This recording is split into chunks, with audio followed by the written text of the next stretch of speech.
Hello friends, स्वागत है आपका तनिष्का स्टैन यूट्यूब चैनल पर। आज की डिक्टेशन ओपी शुक्ला बुक से 500 शब्दों की ली गई है। डिक्टेशन की टफ फॉर्मेट आपकी स्क्रीन पर दिखाई दे रही है। चलिए शुरू करते हैं आज की डिक्टेशन।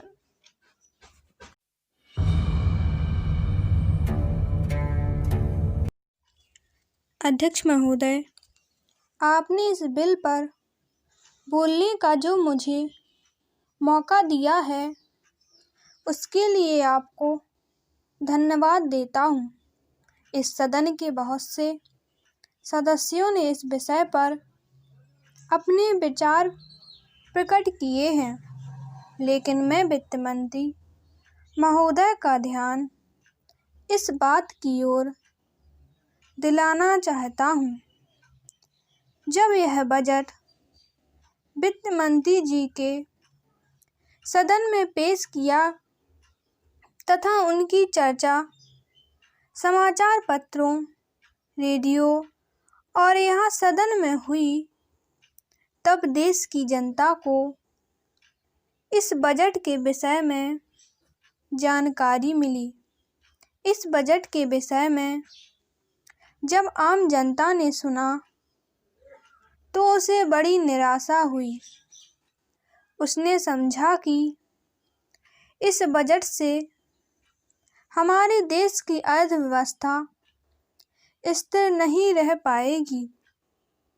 इस बजट को देखकर देश के सारे किसान और मजदूर दुखी हैं।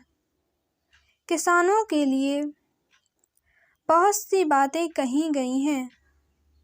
इस बजट में कहा गया है कि किसानों को बहुत सी सुविधाएं दी गई हैं, लेकिन वास्तव में किसानों के लिए क्या किया गया है यह मेरी समझ में नहीं आ रहा है।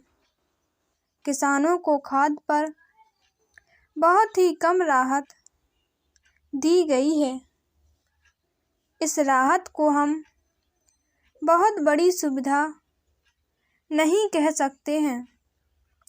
खाद की थोड़ी सी कीमत हम देने से किसानों का कुछ भी लाभ होने वाला नहीं है।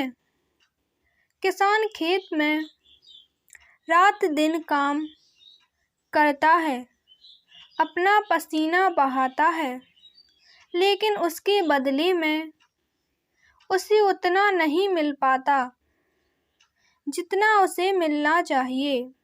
पैरा उपाध्यक्ष महोदय, मैं इस बजट का समर्थन तो नहीं करता, लेकिन यह अवश्य कहना चाहता हूँ कि देश की स्वतंत्रता को मजबूत रखने के लिए देश के किसानों को विकास की ओर सरकार का ध्यान जाना चाहिए।